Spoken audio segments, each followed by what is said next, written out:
마르다와 마리아 둘 다 좋은 것을 택했다라는 제목으로 누가복음 10장 38절부터 42절의 말씀을 통해서 하나님이 주시는 교훈을 나누도록 하겠습니다.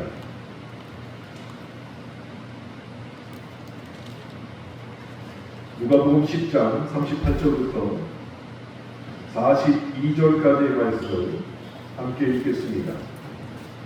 그들이 길 갈 때에 예수께서 한 마을에 들어가시매 마르다라 이름하는 한 여자가 자기 집으로 영접하더라. 그에게 마리아라 하는 동생이 있어 주의 발치에 앉아 그의 말씀을 듣더니 마르다는 준비하는 일이 많아 마음이 분주한지라. 예수께 나아가 이르되 주여 내 동생이 나 혼자 일하게 두는 것을 생각하지 아니하시나이까. 그를 명하사 나를 도와주옵소서. 주께서 대답하여 이르시되 마르다야 마르다야 내가 많은 일로 염려하고 근심하나 몇 가지만 하든지 혹은 한 가지만이라도 족하니라.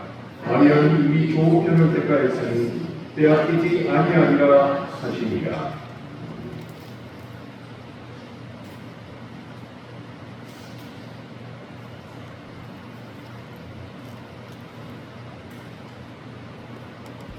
오늘 우리가 함께 읽은 본문 말씀은 누가복음 10장에 나오는 마르다와 마리아 자매의 이야기입니다. 성경에서는 이 마르다와 마리아의 자매의 이야기가 5절밖에 안 되는 매우 짧은 구절로 기록되어 있습니다. 그리고 이 구절을 읽다 보면 언뜻 생각하기에 예수님이 마르다와 마리아를 비교하면서 열심히 일하는 마르다보다 가만히 앉아서 말씀을 듣고 있는 마리아가 낫다는 말씀을 하신 것처럼 생각할 수도 있습니다. 심지어는 예수님께서 마르다를 면박하실 것 같은 느낌도 받을 수 있는 구절이기도 합니다. 그런데 하지만 정말 그럴까요? 라는 생각을 할 수 있습니다. 다시 말해서 이 본문을 보고 우리에게는 선입견이 있다는 것입니다. 저도 그렇게 생각했습니다. 그런데 아픈 이후에 제 마음속에 있던 편견과 선입견이 사라지고 이 말씀을 다시 보게 되었습니다. 그래서 이 본문을 다시 읽어보시기를 여러분에게도 권고하는 바입니다. 그렇게 읽어보면 우리가 쉽게 생각하는 오해가 충분히 풀릴 수 있다는 생각을 하게 된다는 것이죠. 주님은 마르다와 마리아의 태도를 비교하면서 결코 단 한마디도 좋다, 나쁘다 판단하시지 않으셨습니다. 더불어서 마르다를 불러놓고 너의 행동이 잘못됐다라고 나무라지도 않으셨다는 것이죠. 그러니까 이 본문은 우리가 쉽게 선입견으로 생각하는 것처럼 교회 봉사보다 설교 듣는 게 좋은 태도다라고 그렇게 단순하고 매우 저렴한 공식으로 표현할 수 있는 말씀이 아니라는 것입니다. 정말로 그 말씀이라면 그동안에 공동 식사 방법으로 했었던 분들은 정말로 마르다처럼 주님 앞에 나와서 꼭 나에게 식사 준비하느라고 설교 말씀을 못 들었으면 말이죠. 그렇지 않다는 것입니다. 그러면 진짜 이 말씀의 의미가 무엇인지 한번 천천히 생각해 보도록 하겠습니다. 오늘 이 누가복음 말씀을 정말로 잘 이해하려면 먼저 창세기 18장의 말씀을 이해하는 것이 우리에게 필요합니다. 창세기 18장을 보면 아브라함이 3명의 나그네를 환대한 내용이 나오고 있습니다. 그런데 나중에 보니까 그 사람들이 3명의 나그네가 아니라 하나님의 사자였다라는 것이죠.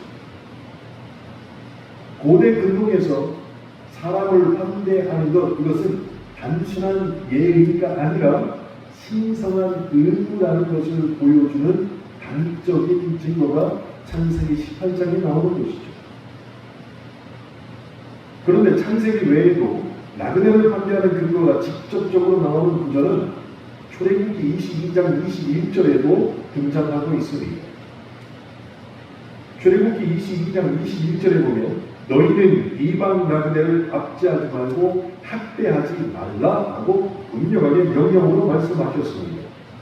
그런데 그 이유가 무엇이냐면 너희 이스라엘도 원래는 애굽 땅에서 붙어 사는 나그네였기 때문에 조상들의 그 역사를 잊지 말라 하여서 찾아오는 나그네를 의무로 받아들이는 것이 아니라 환대함으로 여겼다는 것이에요. 그 키포인트가 지난 역사를 기억하고 하나님이 그때 우리에게 어떤 은혜를 베푸시다는 결국 잊지 말아라 라는 의미로 숨겨져 있기 때문입니다.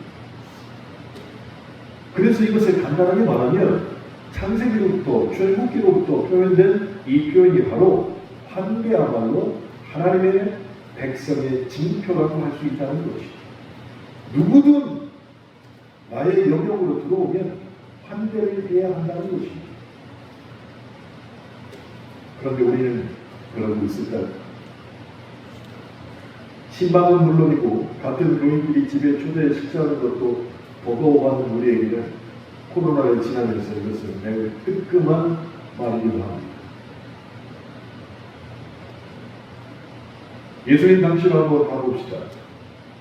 율법 교사들이 율법의 가르침들을 모아놓은 책이 있었습니다. 그걸 우리는 미시나라고 부르고 있습니다. 그런데 그 미시나라는 책에도 환대에 대한 말씀이 나오고 있습니다.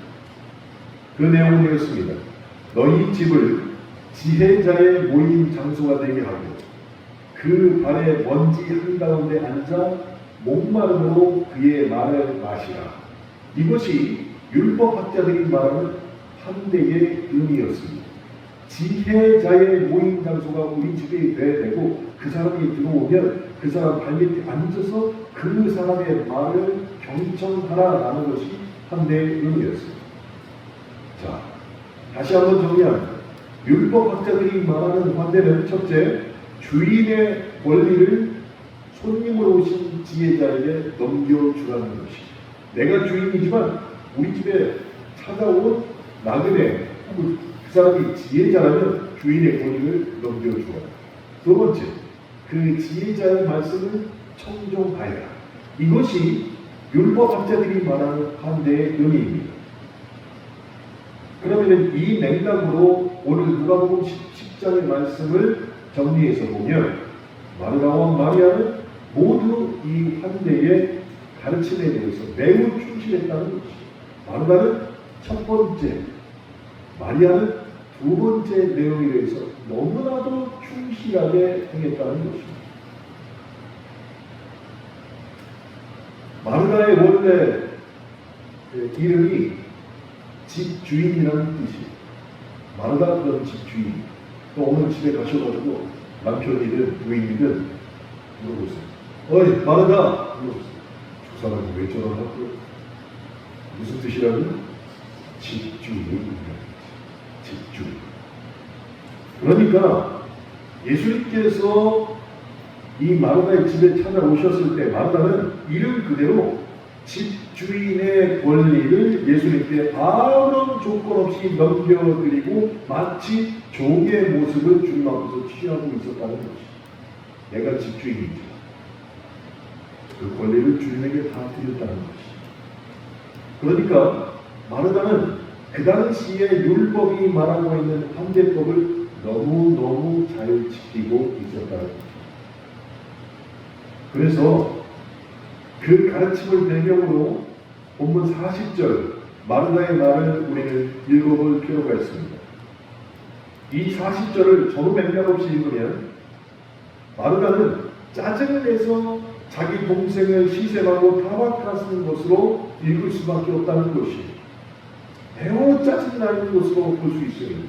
그러나 율법학자들이 그 당시에 율법으로 해석한 미시나에 나와 있는 환대법으로 40절 말씀을 보면 당시 문화와 율법의 보편적인 가르침을 고려하였고 자신의 권리를 주님에게 그대로 양도한 그 모습으로 읽을 수 있다는 것입니다.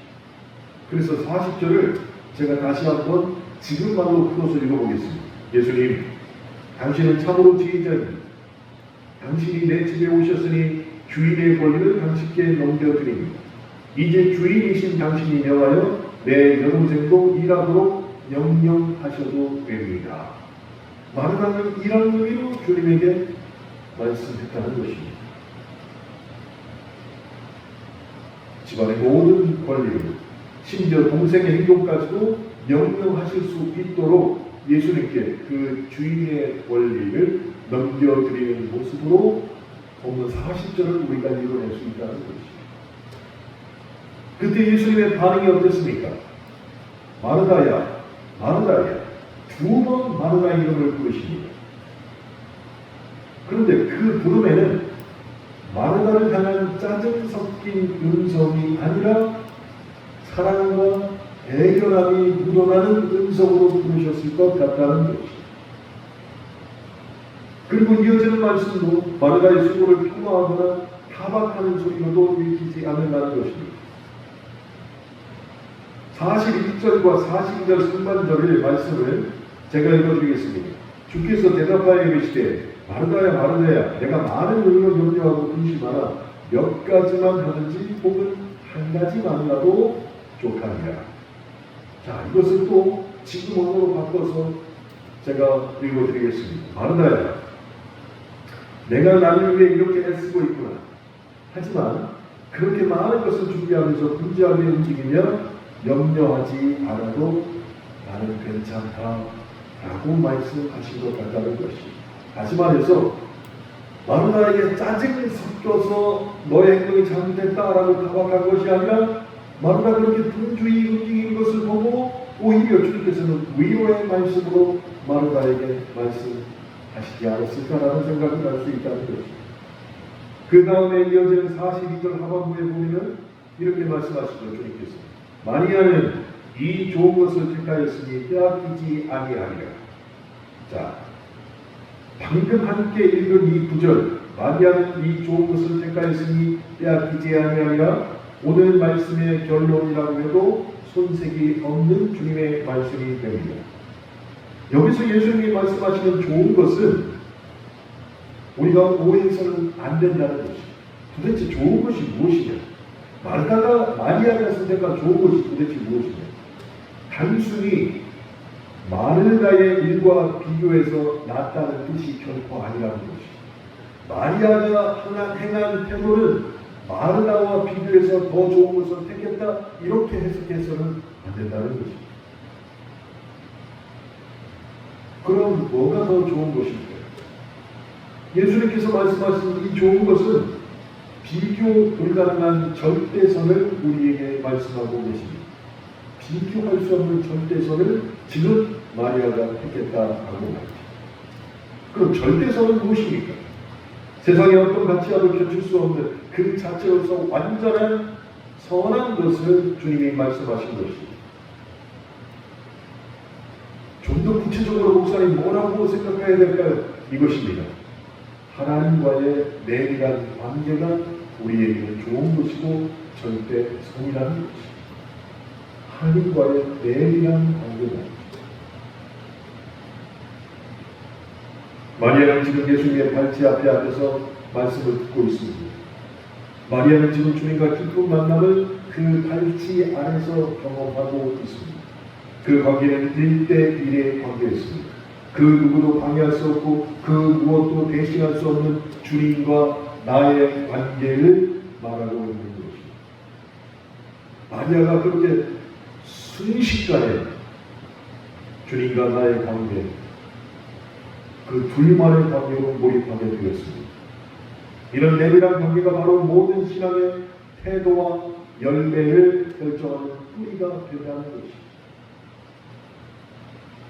우리가 말씀을 경청하고 기도하고 예배하는 모든 행위가 어디서 출발하느냐가 그래서 매우 중요하다는 것이죠. 잘 들으시오. 한 공간에 우리는 다 있습니다.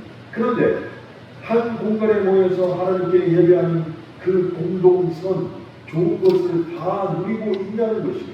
그 좋은 것을 누리기 위해서는 말씀을 경청하고 기도하고 예배하는 모든 행위가 출발점이 같아야 된다는 것입니다. 그런데 그렇지 않을 수도 있다는 것입니다.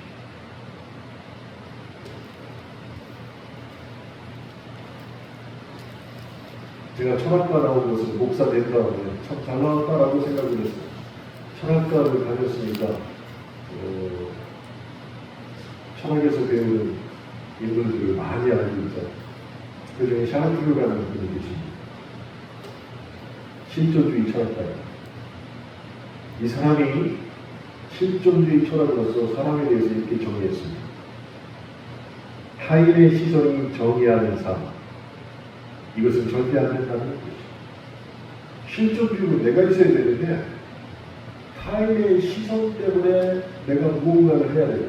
타인의 시선 때문에 마치 무언가를 하는 척 해야 되는 삶은 절대로 안 된다라고 샤르트르는 얘기했습니다.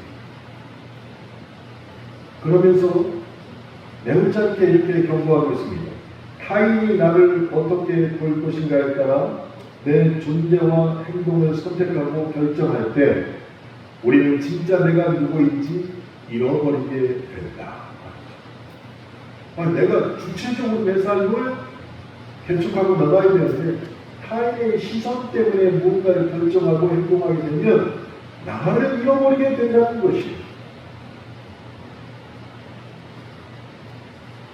그러나 이것이 내 삶에 계속 축적되면 결국 가서 우리는 손을 들고서 뭐라고 얘기 안 하면 타인은 지옥이다 라고 선언할 수밖에 없다는 것이죠. 그런데 신앙생활도 마찬가지라는 것이죠. 어떤 사람들은 이렇게 말할 수도 있습니다. 마리아가 좋은 곳이라고 했던 그 말씀 경청, 주님의 발치 앞에 앉아서 1대1의 관계를 누렸던 그 말씀 경청의 태도조차가 어떤 의무감, 즉 타인의 시선 때문에 나오는 의무감이었거나 아니면 누군가에게 보이기 위한 행동에서 출발한 행위라면 그것은 신앙과는 아무런 관계가 없다는 것이죠. 아무런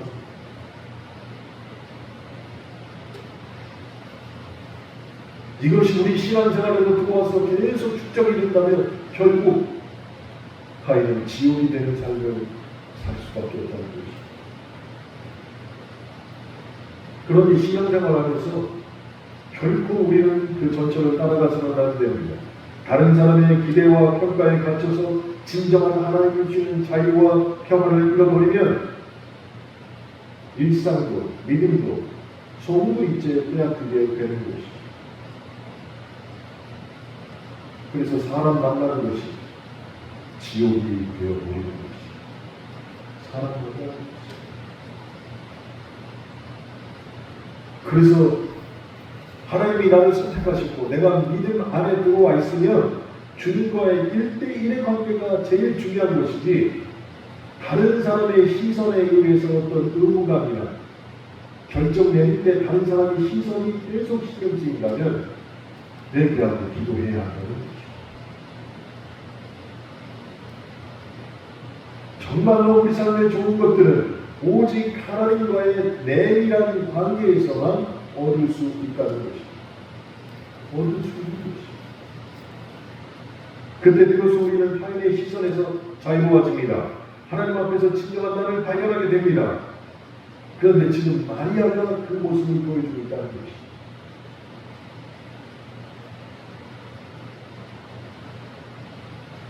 마리아의 태도에서 매우 흥미로운 점이 있습니다.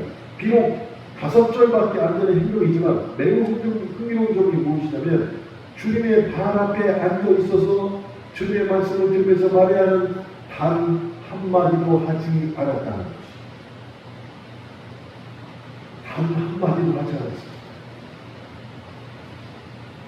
언니 마누라가 예수님께 자기 이야기를 할 때도 눈을 확 뜨면서 마누라는 이럴 수도 있음에도 불구하고 한마디도 하지 않았어요. 여러분, 쉬운 일인 것 같아요? 예배 드리는데 목사님이 갑자기 하시고 있은 말씀 하세요. 또 어떤 집사님이 전화가지고 있잖아요. 저기 오늘 안 나오신 분에 오늘 박 집사님 계세요? 박 집사님 안 계시죠? 이 자리에. 저 박 집사가 그냥 전해요 하고 얘기하면 그 박 집사님이 한마디 말하고 있을 자신이 있을까요? 너나 잘해. 마르다가 주님 앞에 그렇게 얘기했을 때 마리아는 아무 말도 하지 않았습니다. 그 입을 꾹 닫고 있었습니다. 그런데 그 침묵이 예사롭지 않다는 것입니다. 온해보라는 목사님이 이렇게 말씀을 하셨습니다. 우리는 침묵 속에서 말씀을 듣는다. 침묵은 말씀을 준비하는 것이며 말씀은 침묵을 통해서 우리에게 온다. 이 말씀을 통해서 보면 마리아의 침묵은 하나님과의 깊은 관계에서 나오는 흔들리지 않은 고요함으로 읽혀낼 수 있다는 것입니다. 예수님도 그러셨습니다. 우리가 복음서를 읽다 보면 사람들의 분주함을 떠나서 산에 올라가서 홀로 기도하시는 예수님의 모습을 볼 수가 있습니다. 그리고 한 번이 아니라 자주 보이고 있습니다. 가까운 사례를 보면 오늘 말씀이 끝나고 이어지는 누가복음 11장 그 첫 구절에 거기서도 주님은 한 곳에서 기도를 마치신 다음에 당신의 그 일을 또 시작하시는데 주님은 모든 사역을 하나님과 깊은 교제에서부터 시작하신다는 것을 누가복음 11장 첫 구절에서도 말씀하고 있다는 것입니다. 침묵하셨습니다. 어떤 일을 시작하실 때 계획하고 먼저 말씀하시는 게 아니라 하나님 앞에 나아가서 침묵함으로 하나님의 뜻이 무엇인지를 구하는 것으로 항상 그 일을 시작하셨다는 것입니다. 그러니 우리의 침묵은 그런 침묵이 되어야 한다는 것입니다.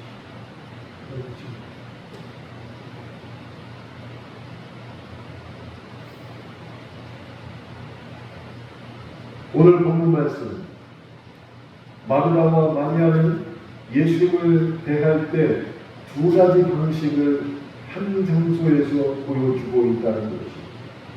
마르다는 예수님 앞에서 열심히 일하며 집주인의 권리를 주님에게 양보하면서 주님을 어떻게 더 편안하게 모실까를 생각하고 있습니다. 마리아는 예수님 앞에서 모든 것을 멈춥니다. 그리고 침묵했다는 것입니다. 근데 이 두 가지가 좋고 나쁨이 없습니다. 둘 다 예수님을 위한 것이고 둘 다 율법의 환대법에 적용될 내용이었다는 것입니다. 우리도 매주일 이 두 가지 방식 중 하나를 선택하고 있습니다.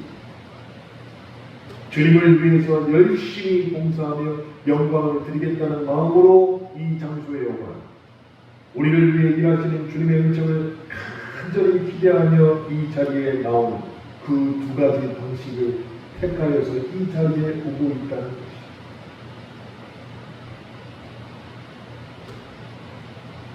그럼 예배란 무엇인가요? 한 공간에서 같이 예배를 하나님께 드리는데 두 가지 방식으로 주님께 나와옵니다. 그것을 다 우리는 예배라고 부릅니다.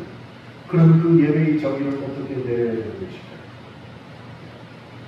예배란 우리가 무엇을 준비해서 하나님께 올려드리는 것이 아니라 그 반대로 하나님이 우리를 위해 일하시는 것을 침묵함으로 목도해야 한다는 것입니다. 하나님이 우리를 불러주셨습니다. 그것이 하나님의 일이십니다. 그냥 여러분이 오늘은 마음이 그러니까 교회 가야지 하고 나오신 게 아니에요. 하나님의 일이라는 것입니다.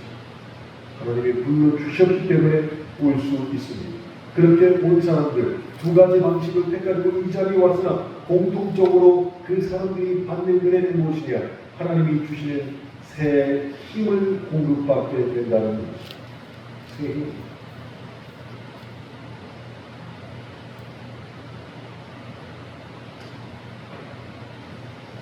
저는 예배 시간에 하나님께 예배 드리는 건 너무너무 감사하고 좋은 일이지만 주일이 되면 또 한 가지 신경 쓰이는 게 우리 주차장에 다른 사람들이 차가 들어와 있는 게 굉장히 신경 쓰고, 평일에는 다 누가 돼도 상관이 없어.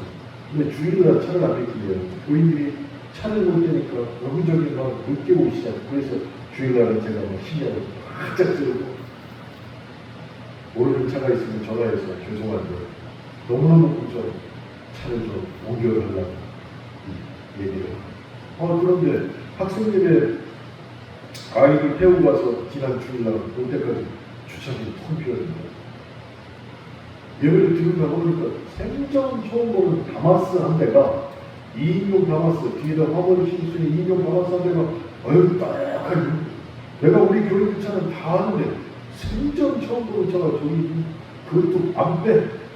예배가 다 끝났는데 안 빼는데. 그래가지고 오소민 집사님이 오셔가지고, 목사님 저 차가 누군데 저기다 대놓고 안 빼냐고. 모르겠습니다. 제가 한번 확인을 해볼게요. 가가지고 전화번호를 앞에 있는 걸 눌렀는데, 윤상호 간수 집사님 번호가 딱 윤상호 간수 집사님 번호가 이 차가 아니네. 그래가지고 전화도 못하고 나와서 지켜봤더니, 진짜 그분이 다마스 2인용, 뒤에는 화물이 있는 그 조그만한 차를 딱 이용우 집사님 두 분이 타고 오신 거예요. 저 양반이 저 차를, 차가 두 대가 있는데 한 대를 더 구입하신 건지 모르겠어요. 예배 시간 내내 신경 써요. 저렇게 차를 대보면 우리 교인들 차를 못 댈뿐만 아니라 혹시나 예배 드리는데 전화해가지고 차 빼달라고 하면 3-4명이 나가서 차를 빼야 되잖아요. 그러면 예배 분위기도 흐리고 또 막 여기서 소리 지를 텐데 그게 막 신경 쓰여요. 그리고 윤상호 가수 집사님 차인데 꿈에도 몰랐잖아요. 나 혼자만 신경 쓰여요.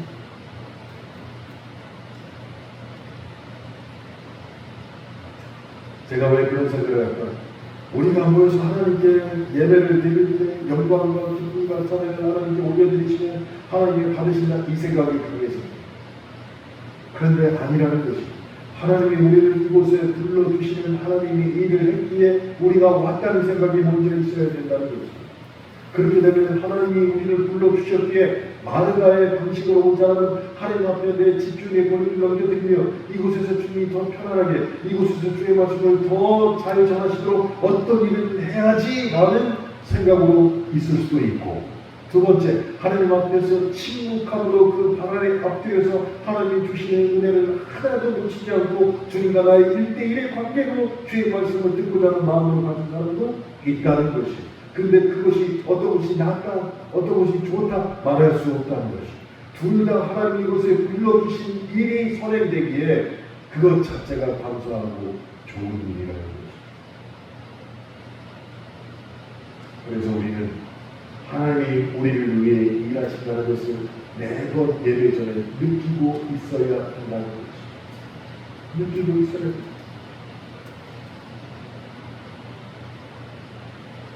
그래서 예배 시간 동안에 우리는 하나님께 찬양도 올려드리고 하나님께 기도합니다.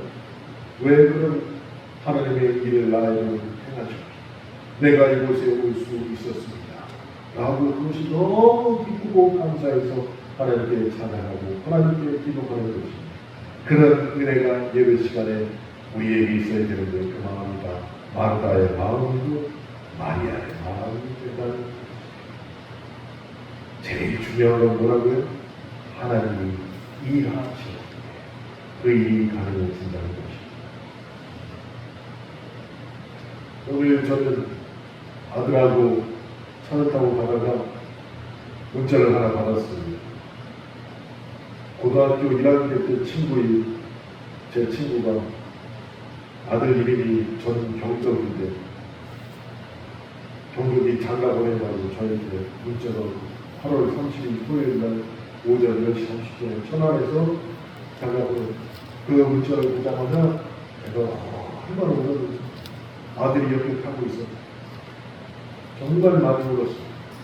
왜냐하면 저희 2년 후배 여자애가 결혼했어요. 한국 투자신탁가는 여자애가 너무너무 잘 살아서 아들 둘을 낳았어요.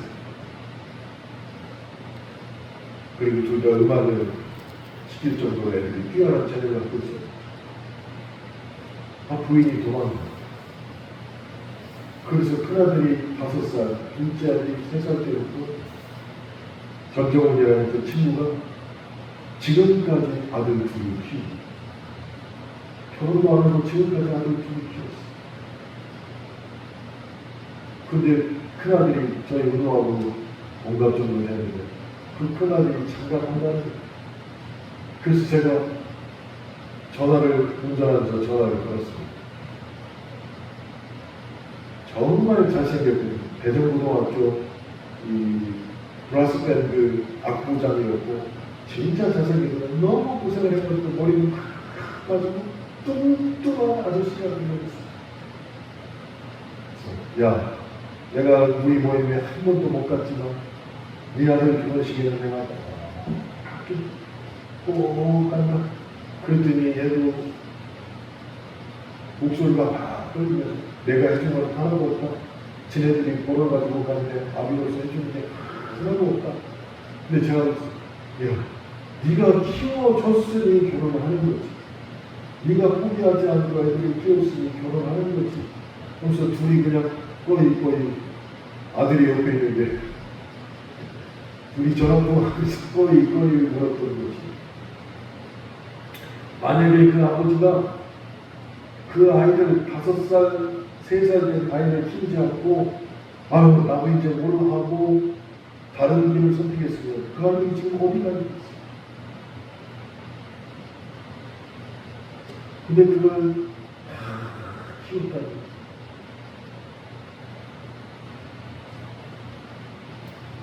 안 바빴을까요? 살면서 얼마나 바뀌었었어. 3가지, 4가지 일을 해가면서 아이들 둘 다 음악하는데 그 일을 어떻게든지 보조해 주려고 정말 애쓰를 제가 알고 있습니다. 그래서 몸이 많이 상했어요.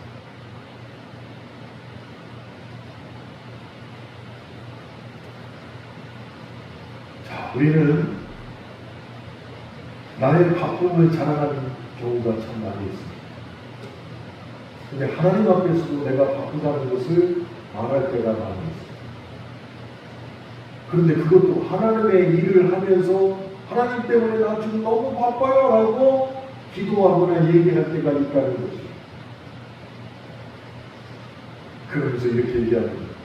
교인들에게, 목사에게, 집에 있는 가족들에게 야, 나 하나님의 일을 하면서 너무 바쁜데 죽을 정도로 바쁘다? 라고 말했죠. 근데 그런 말을 왜 그래? 속으로는 그렇게 바쁘게 일하고 봉사하는 자신의 은근히 자랑하기 위해서 나 하나님 때문에 너무 바쁘라고 얘기한다는 거지. 그런데 한번 그 바쁨을 생각해 보세요. 무엇을 위해 그렇게 바쁘게 사는지, 그 바쁨이 정말 하나님의 관계에서 우러나오는 것인지, 아니면 서두에 말씀드렸지만 다른 사람의 나를 어떻게 볼까? 이것이 두려워서 다른 사람의 인정과 평가를, 좋은 평가를 받기 위해서 내가 그렇게 바빴는지 냉정하게 돌아볼 필요가 있다는 것이죠. 마치 하나님은 우리를 불러주실 때 제 친구가 그 2 아들을 5살부터 지금까지 키운 것처럼 모든 것을 헌신해서 일하시고 그들을 도와주셨는데, 마치 우리는 내가 잘나서 아우 나 이제 하나님 때문에 바빠서 죽을 지경이야 라고 얘기하고 있지 않냐는 거죠.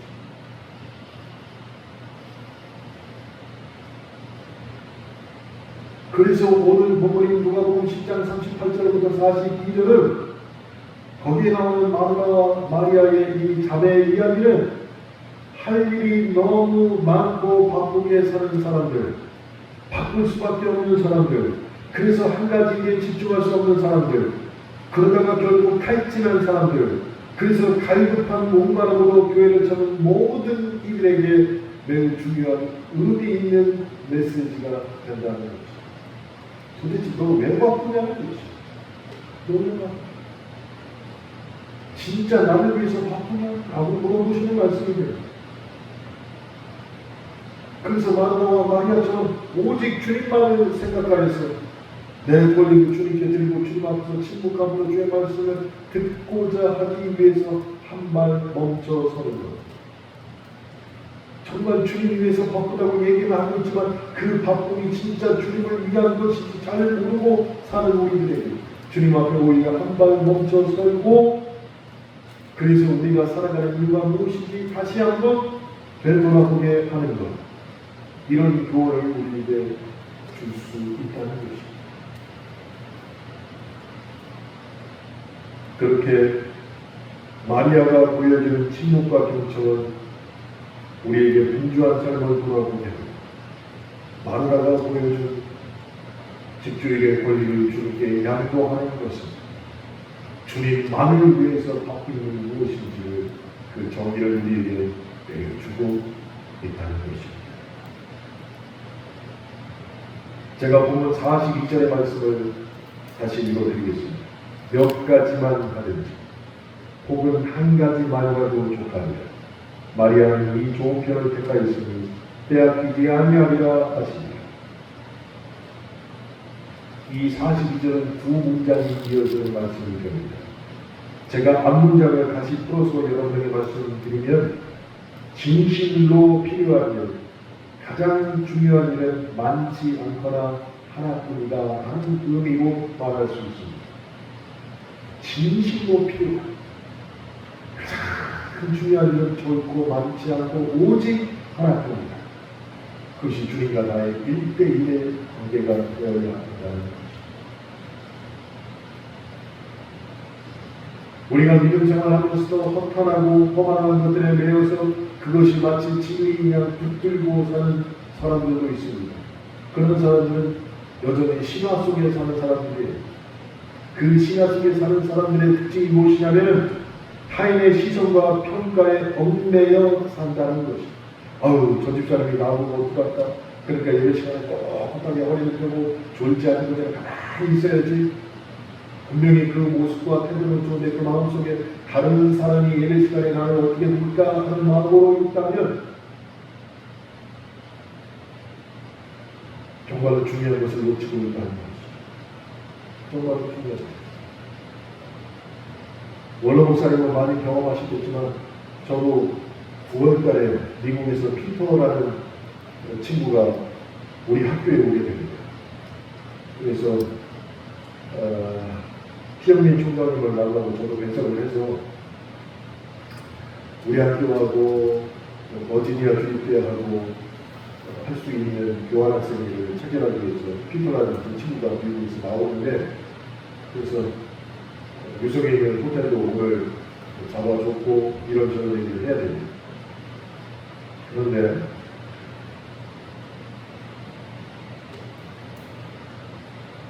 그 친구 한국에 있을 때 목사이더라고요. 우리는 기도할 때 제가 올라와서 무릎 꿇고 이렇게 기도하고 하잖아요. 여기 올라와가지고 다리 딱 보고 이렇게 다리 딱 보고. 평상시에도 우리 목사들, 동기들, 대학원 동기들 모이고 할 때도 몇 번 오고 얘기하는데도 그때 우리 기도하자고 그러고 여기서 무릎 꿇고 다 같이 기도합시다. 부어서 기도. 미친 거 아니야? 이렇게 얘기하는데 그 사람의 기도 내용과 우리의 기도 내용을 보면 오히려 그 사람의 기도가 하나님이 듣기에 더 좋은 기도가 된다는 것을 몇 번의 관계를 통해서 알고 이상한 거 없어. 하나님 제 마음이 그렇습니다. 이곳에 온 목적을 위해서 저는 어떻게 해야 될까? 오히려 하나님 우리를 대하여 도와주시기로 하는 얘기를 하는데 하나님께 물어보는 기도를 한다.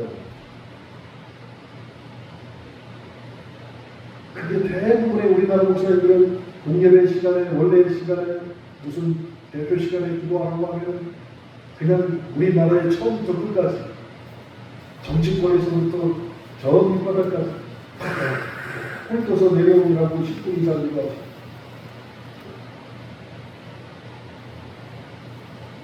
왜 그럴까요? 목사이지만 그 자리에 서게 되면 이 기도를 하나님이 듣는 게 아니라 이 자녀 한 사람들이 내 기도를 어떻게 생각하고 어떻게 평가할까가 먼저 들어오기 때문에 먼저 들어오기.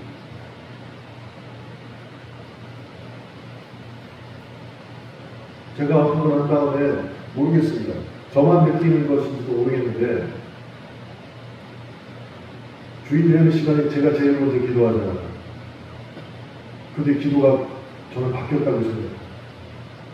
저도 참 이상하고 좋은 말을 많이 하고 싶습니다. 근데 아프고 난 다음에는 기도가 바뀐 걸 제가 느껴요.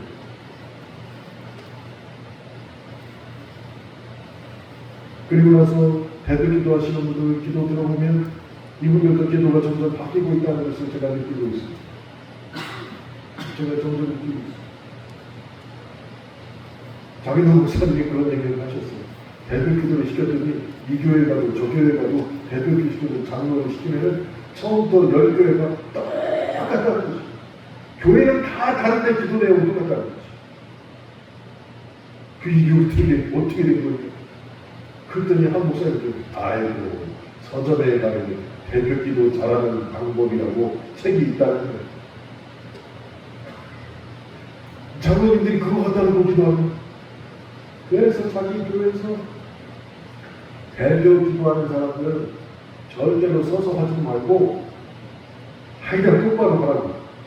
그때 그 다음에 한 다음 주에 기도하시는 장로님 죽는 책이니까 그분이 올라오는데 대표 기도를 해야 되는데 그날부터 하나님 대표 기도를 책 보고 하지 말라고 해서 고민 많이 하는데 아침에 집사람이 장로가 돼가지고 대표 기도도 책 보고 못하냐고 해서 그 말에 승질이 나가지고 야 하면서 대판 싸고 교회 왔다는 거예요. 근데 대표 기도가 올라왔더니 그게 너무 죄송스러워서 하나님 앞에 기도할 수도 없는데 하나님 제가 잘못했습니다. 더 준비해서 다음에는 정말로 잘해서 대표 기도를 일하고 내려갔다는 거예요. 예배 시간에. 사람들은 아유 무슨 장로가 저렇게 기도하냐고 그러는데 장로 목사가 이렇게 기도하라고 책 갖다 놓고 잘 읽지 말고 이렇게 기도하라고. 왜 그럴까요? 마리아처럼 주님 앞에 섰을 때 타인의 시선, 타인의 평가에 얽매이지 않고 주님과의 1대1의 관계를 우리가 만들라는 것이 제가 좀 만들라는 것이. 사랑하는 성도 여러분, 성경이 우리에게 전하는 복음의 말씀은 너무나도 명확합니다. 그리스도 앞에서 네 모습을 찾으라는 것이. 그리스도 앞에 서서 너의 모습을 찾으라는 것이. 마리아가 예수님 같이해서 그분과 내밀한 관계로 몰입했습니다. 마르다도 주님이 나에게 찾아오실 때 내 집주의 권리를 다 내어드렸습니다.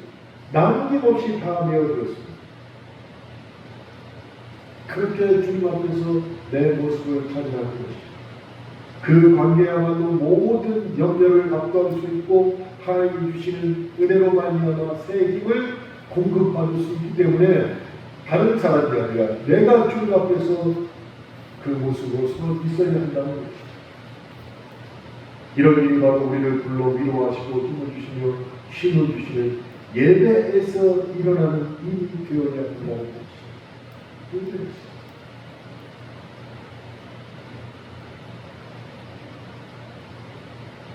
근데 여러분들 한 가지 오해하시면 안 됩니다. 목사님이 저런 말씀하시니까 목사님은 언제든지 하나님과 일대일 관계입니다. 목사님 가정에서는 어떤 일도 일어나죠. 어떤 일이 있어요. 어제도 우리 아들이 크게 다쳤습니다. 집안에서 8시까지 밥을 못 먹고 일하고 8시 넘게 와서 평소에 루틴 대로 하면 먼저 씻고 밥을 먹는데 너무 배가 고파. 그러니까 또 치킨도 먹고 싶으니까 치킨을 시키는 거예요. 치킨이 왔으니까 너무 배가 고프니 나가서 치킨을 들고 들어오다가 중문이 있다는 것을 잊어버립니다. 중간에 문이 있다는 것을. 그래서 그냥 안경을 쓰지는 주권을 받아버린 거예요. 그래서 이마가 여기서 여기까지 5cm가 찢어진 거예요.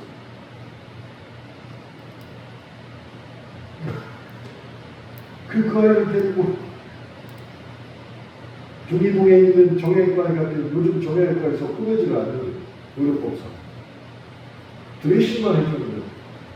꼬매는 건 성형외과에 가서 꼬매고. 그래서 오늘 또 성형외과를 갔어요. 그랬더니 결혼도 안 했고 우리처럼 그냥 대충 생겼으면 대충 꼬매고 말 텐데 신경 써서 꼬매야 돼. 그래서 아주 그냥 신경 써서 자꾸 꼬매줬는데 흉터가 납니다. 그러니까 나중에 레이저 치료까지 받아라 라고 얘기했죠. 근데 그 사고가 왜 일어났을까요? 집 아니었어요. 부모도 다 집에 있었어요. 걱정할 것이 없는 집안에서도 그런 사고가 일어났어요. 이유는 다 하나. 분주함. 너무 배가 고프니까 빨리 먹고 싶어서 주문이 있다는 또 잊어버리고 그냥 들고 들어가 받아버린 거예요. 분주함. 하나님 앞에서 우리가 분주함으로 하나님 주신 은혜를 잃어버리지 않기를 바랍니다.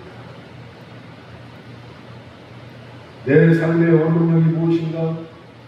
타인의 시선과 평가인가? 아니면 하나님과의 관계에서 오는 것인가? 어떤 것이 진짜 내 삶의 원동력인가? 하나님 앞에서 분주하게 하는 하나님과의 1대1의 관계를 통하여서 침묵함으로 하나님의 말씀하시는 것을 듣기를 원합니다. 그것이 우리의 일상과 우리의 예배 가운데 똑같이 일어나기를 원합니다. 사랑하는 성도 여러분, 마리아가 택한 좋은 몫을 우리도 택할 수도 있고 마리아가 택한 좋은 것을 주님께 드리는 것도 우리가 택할 수도 있습니다. 그 두 자매의 관계에서 나오는 모든 것이 행복이고 진정한 가치라는 것을 누가복음 10장을 통해서 우리가 알게 되었습니다. 우리가 앞으로 기도하며 주님의 은총을 구하고 주님의 말씀을 기대할 때 하나님, 내가 집주인이지만 나의 모든 것을 하나님께 양도합니다. 그리고 주님 발 앞에 앉아서 주의 말씀을 침묵함으로 경청하겠습니다 라는 자세로 살아가게 되기를 주님의 이름으로 축원합니다. 같이 기도하겠습니다.